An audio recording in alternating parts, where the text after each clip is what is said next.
প্রায় 10 বছর ধরে 1200 কোটি টাকা মূল্যের এক সম্পদকে সাধারণ পাথর ভেবে ফিলিপাইনের এক হতদরিদ্র জেলে সেটিকে রেখে দিয়েছিলেন তার ভাঙা খাটের নিচে। সৌভাগ্যের প্রতীক হিসেবে প্রতিদিন সেটিকে ছুঁয়ে দেখতেন, অথচ জানতেনই না যে তার হাতের মুঠোয় থাকা বস্তুটি তাকে বিশ্বের অন্যতম ধনী ব্যক্তিতে পরিণত করতে পারত। আজ থেকে প্রায় 19 বছর আগে 2006 সালে ফিলিপাইনের পালাওয়ান দ্বীপের এক জেলে প্রতিদিনের মতোই তার ছোট নৌকাটি নিয়ে সাগরে মাছ ধরতে গিয়েছিলেন। হঠাৎ তার নৌকার নোঙরটি পানির নিচে বিশাল এক ঝিনুকের মধ্যে আটকে যায়। অনেক চেষ্টার পর যখন তিনি নোঙরটি তুলতে সক্ষম হন, তখন তার সঙ্গে উঠে আসে বিশালাকার এক ঝিনুক। কৌতূহলবশত সেটি খুলতেই তার চোখ ধাঁধিয়ে যায়। ভেতরে ছিল দুধ সাদা রঙের বিশাল ও অমসৃণ বস্তু। সাধারণ মুক্তার চেয়ে বহু গুণে বড় এবং অদ্ভুত আকৃতির হওয়ায় জেলে সেটিকে কোনো মূল্যবান রত্ন হিসেবে ভাবতেই পারেননি, বরং তিনি এটিকে ঈশ্বরের আশীর্বাদ ও সৌভাগ্যের প্রতীক বলে মনে করেন। সেদিন থেকে বস্তুটি হয়ে ওঠে তার জীবনের এক অবিচ্ছেদ্য অংশ।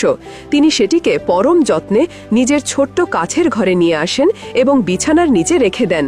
প্রতিদিন সাগরে যাওয়ার আগে তিনি একবার সেটিকে ছুঁয়ে প্রার্থনা করতেন, বিশ্বাস করতেন এটি তাকে বিপদ থেকে রক্ষা করবে এবং ভালো মাছ পেতে সাহায্য করবে।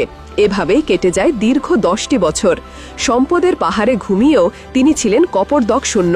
যে বস্তুটি তার সব দুঃখ ঘুচিয়ে দিতে পারত, সেটিকেই তিনি আগলে রেখেছিলেন কেবল একটি বিশ্বাসকে পুঁজি করে। এরপরই আসে সেই ভাগ্য নির্ধারণকারী দিন। 2016 সালে এক ভয়াবহ শিখাকাণ্ডে তার ছোট্ট কুঁড়ে ঘরটি সম্পূর্ণ ছাই হয়ে যায়। সর্বস্ব হারিয়ে যখন তিনি দিশেহারা, তখন অনল নেভানোর পর ধ্বংসস্তূপ ঘাঁটতে গিয়ে এক পর্যটন কর্মকর্তা সেই অদ্ভুত বস্তুটি খুঁজে পান। শিখাও সেটির গায়ে কোনো আঁচড় কাটতে পারেনি।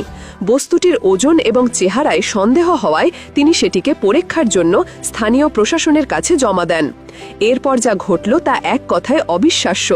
বিশেষজ্ঞরা কয়েক সপ্তাহ ধরে পরীক্ষা নিরীক্ষার পর যা জানালেন, তাতে গোটা ফিলিপাইন সহ সারা বিশ্ব হতবাক হয়ে যায়।